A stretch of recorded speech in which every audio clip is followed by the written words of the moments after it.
Right here. Thomas Oyo, right here. I'm gonna be here. I want y'all right on flock. Yeah, flock. Yeah, right here. Yeah, Phil. I just got a call from Miss Murphy. She said not to say anything until we get more information, but we'll stand with you. Okay. Oh yeah. I just want them to know. Right here. Thank you, Okay. Yeah, come.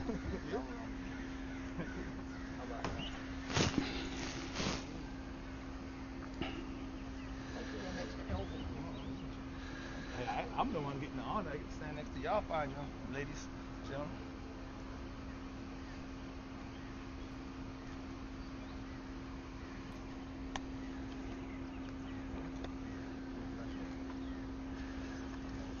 Scott. How much was that? People got 15. 15. One out of those 15 was deceased.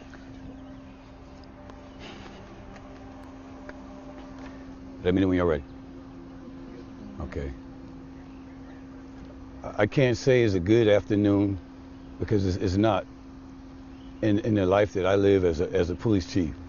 It's a sad, it's unfortunate, and it's a ridiculous time in our lives in this world that we're standing right here today on a Sunday, a day of worship, grieving over a 14-year-old that lost her life. We'll never have an opportunity to see a prom, never have an opportunity to graduate, never have an opportunity to enter college or the military or get a job. And then we have other victims who were victimized as well. What you see before me is a representation of the victims from last night at 1027. Well, you see here, you see the NAACP is represented here. The 100 Black Men United of North Charleston is represented here. You have the racial justice represented here, and you have a lot of community activists that's represented here. Why? Because these groups have always been working with our agency for the uplift of the African American people. Always. I can tell you all kinds of things that they have done to help us in that quest to make things, not easier, but make them more rewarding for the African American community. And it's a sad day that we have to be here today to talk about another death of another young person. We're actually right now following up leads. We're actually right now speaking to folks. We're receiving some good information, but we want the community to continue to call us, continue to email us, continue to text us, because we're gonna bring this thing to where it needs to be at, and that's the solving of the case and to get it prepared for the solicitor's hand to prosecute. I really don't have anything else other than what you all need to ask of me. Give us a little idea of what you know, what you've learned about the circumstances, how it happened, and whether more people have died? No, only one person has died. This is ground zero. Okay. This is where the event took place last night. As you can see by the grass behind me, you can see a stage. You can see a bar. You can see all kinds of refreshments. You have those things at an organized event, a place that's prepared for that. The Coliseum, the River Dog Stadium, all kind of places like that, our Riverfront Park. That's where you see these things, not in the community. So this was unauthorized. We in law enforcement had no clue about this. If we would have, we probably would have been able to save lives. So when it occurred, all our units responded here, and I believe the Berkeley County crime scene came up also. And that's just to show you exactly how this thing was so out of control. We had another agency, which we are bigger than them, to come out to help us with crime scene because we had so many crime scenes. From what we're gathering right now, there was some altercation, and then shots rung out, and individuals got shot. So the scene was cleared pretty quickly. How long were you guys out here last night, and how quickly was it cleared? Ken? About 5 o'clock. 5 o'clock this morning we were out here. Yeah. So from 1027 all the way to 5 o'clock. Yes. You know if there was more than one gunman, or was it one? Do you have any idea whether it's one shooter or more? Multiple. Yes. How Yeah. many gun shell casings were found? Right now, we're still doing that report. Once we finish the report, we'll make sure you guys get that. I don't want to tell you something I don't know. Do we know who the host of this event was, or if they were underage as well? We've got an idea on the host that there's something that's going to be involved in the investigation as well. Yes, ma'am. Is this an area that you guys are frequently called to? Is this the largest scene that you've been called to? Well, be honest with you, neighborhoods have been sheltered in place for a whole year. We all have experienced that. Folks want to get out and enjoy themselves, but we've never had it where this is set up. This is set up like a concert, So if they took the time to gather the intel to know exactly where they're going to have it at and set it up in that manner, the whole purpose of it was all making money, but they made money at the cost of a life. They made money up, victimizing people. So this should have never happened. And if you have a piece of private property and you want to serve alcohol, you can't do that on private property. You can't make money off of alcohol on private property. You can do that in something that's zone business. So this was illegal all the way. So 14 people is a mass shooting. Was it targeted, or was it spray? Well, I'll say this: individuals were angry at each other, and they didn't care who got hit. I can say that much. Do you know how many of the 14 were underage? No, not this time. Do you know what, sorry, Chief, do you know what kind of guns were used? Not this time. Not this time. We got to actually evaluate the shell casings, and that we will be able to tell you that. But we'll have that all put together in the final report. Yes. If those involved were standing in front of you right now, what would you say to them? Oh, hey, listen. That's why you have these people here. You have law enforcement, and you have the community. We just left the house, and it's sad because I know the family. I know the family.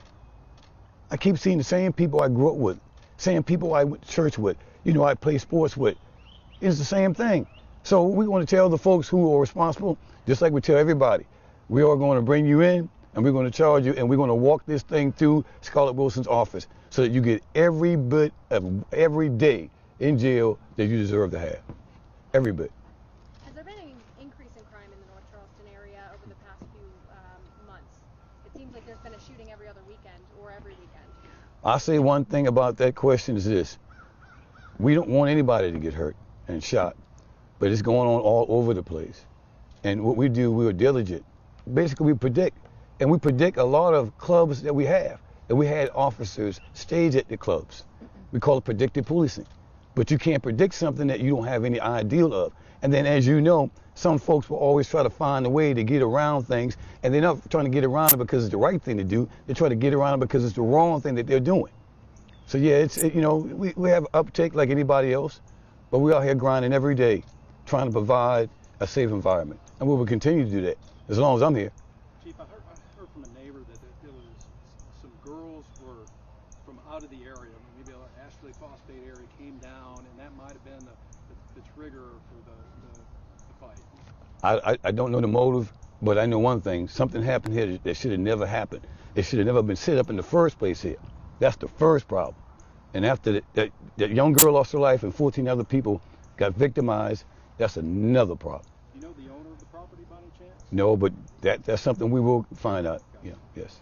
So you said a little earlier there were multiple crime scenes. That's why you needed help from Burgess. Yeah. What do you mean by that? Do you mean just here on this scene, or were there multiple across the city? Well, anytime you have an initial crime scene as a shooting, folks leave and go other places. You consider that crime scene as well.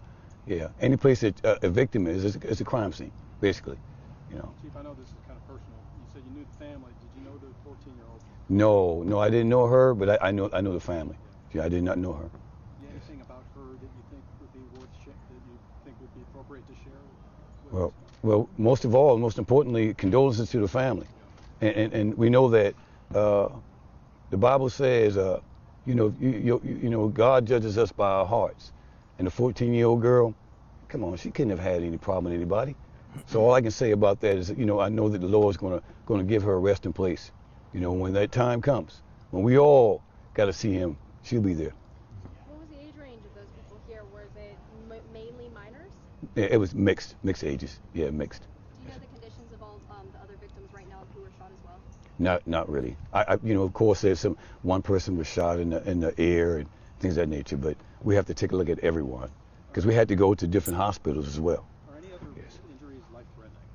At this time, I can't comment on that. So since you've been chief, you've said a lot that this is your city. Yes, sir. What does it mean to you every time you get a call like this? How much more does it make you want to, I guess, try and fix it? Well, I'll tell you one thing. It doesn't make me want to give up. That's one thing. It doesn't make me want to give up. I'm a human being just like you all, young man. I weep like you do. I get sad like you do. You know, I get down like you do, and I get stressed out. But the Lord I serve, believe me, His Spirit is in me. And I get out here every day. All right, bro. To grind for the people in North Charleston. And it's going to work out, because that's what the Lord said. I'm going to keep grinding for the people. We're going to make this place safe. We're going to have problems once in a while, but overall, we're going to live in peace. What are the next steps in this investigation? Oh, we already spoke to the family. We're going to keep them involved. The victim advocates are with the family. We're going to help them through the funeral process, and we're going to actually help them take that young lady to a resting place. And as we're doing that, the investigation goes as normal. And we're going to ramp it up, everything that we get from the community. Community, you all know how we do it. I know you may not want to say anything. I know about the stop snitching thing. He and I went to D.C. years ago on that. Right. We know how it is, but guess what? That doesn't apply for this. No, It doesn't apply for this. Step up and do right by that young lady and those other 14 victims. Step up. See, my father always said to me, you're not snitching if you're telling the truth. He says a man that tells the truth is telling the truth. That's not snitching. Snitching is when you lie on somebody. So, the community's going to step up. Watch. They will. I believe in them. Were there any other shootings you had to deal with last night? Not that I know of. Anything else? Okay. No. Not that. Were there more than 100 people kind of gathered in this space? Or? I couldn't answer that question, but I know that when our officers got there, they saw a lot of folks leaving. You know, you could probably have 3 to 4 folks in cars. We don't know. How quick was the response time? I have to get back with you on that too. Yeah. 3 minutes. 3 minutes. 3 minutes. Good job, Deputy Chief. Yes. And people were fleeing. Yes, sir. I as mean, you were coming in. if you look at it, there's not too many ways to get out of here. This is a close-knit community. It's been here for years. Yes. On the flyer for where this event was, they said there was going to be security at the event. Do you know if there was security here like the flyer said, or was there no security? Apparently so. Yes, ma'am.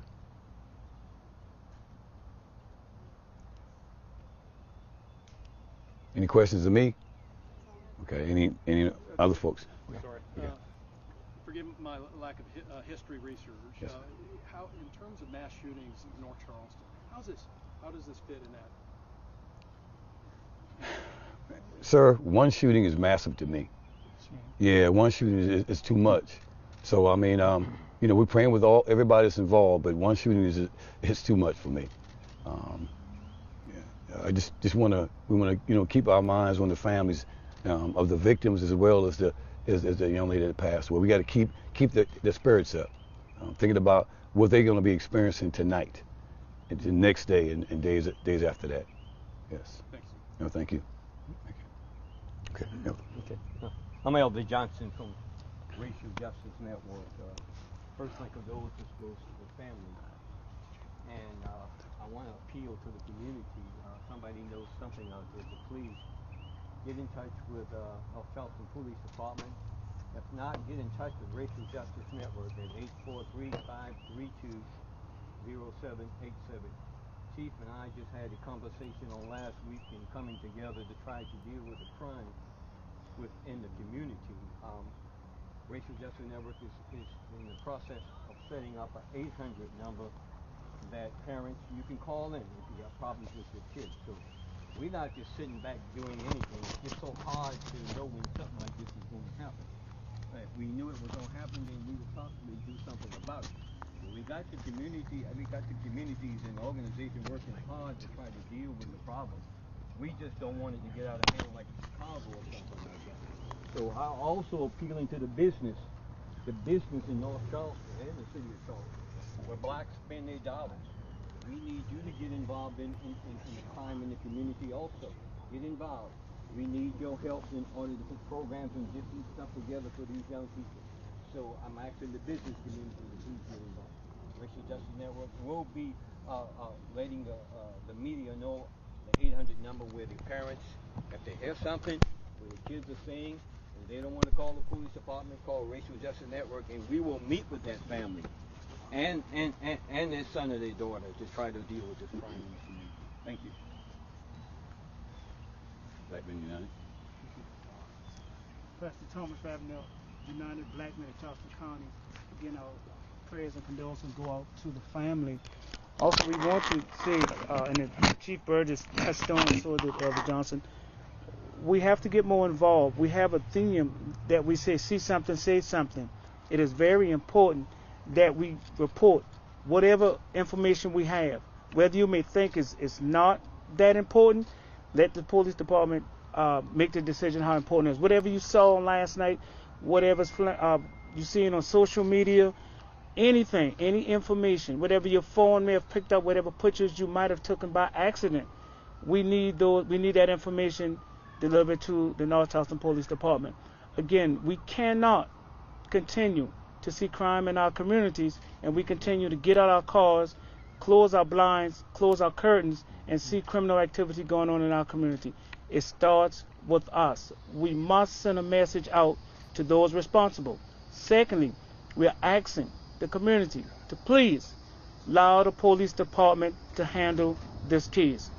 We are not looking for no personal detectives. We're not looking for personal PIs. We want the police to handle this case. So in other words, what I'm saying, no retaliation by family or friends, anybody. We know it's hard. Those of us who've been there know how hard it is to lose a loved one and stand idle and want to take action, but we can't. Because what we don't want is another parent crying that has lost a daughter, a son, or even both to senseless gunfire. So we're saying to the community, let the police, this is what they're paid to do. We're working hands in hand with Chief Burgess. We're working hand in hand with our state and local officials to make sure that those who committed this act on last night come to justice. But we don't need nobody taking the law in their own hands. Thank you. God bless. Good. Sir, a neighbor told me this wasn't a black or white issue. And I think he was trying to make a point there that I thought was interesting. That the shooting wasn't a black or white issue. They have white folks out here? Is that kind of in your mind at all? Well, when there's a mass shooting, we don't care. We're not looking at color. So we don't know who was here last night. So it don't make a difference. If one of the 14 were white, Asian, black, we don't care. We want the same information reported. That's right. I don't know where that same comes from. justice. I mean, there's a jump to conclusions. Chief, appreciate you, man. I'm with you 100%. I do have one more for you, Chief, if you don't mind. Yeah. You said that Berkeley County was here. How many departments are helping with this investigation? Is SLED helping in any way, anyone like that? Berkeley County, we did reached out because we need an extra hand with the crime scene processing. Yeah, I mean, we have sister departments like City of Charleston. Luther Reynolds and I on the telephone early this morning. Have Charleston County Sheriffs. We have Dorchester County. But last night, Berkeley County was the department that actually lent a helping hand and said we can come up with our crime scene text. Yeah. So North Charleston's leading the investigation. Oh yeah. Oh yeah. Oh yeah. Oh yeah.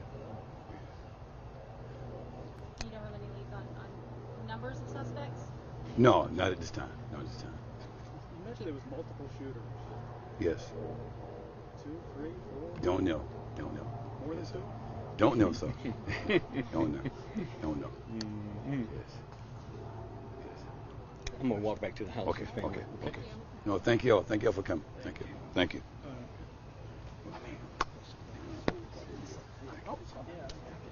Hey, Phil. Yes. So can I get your first and last name Phil. and then the spelling? Put it on the phone. Why you turn it off? Pastor Thomas, THOMAS, RAVENELL.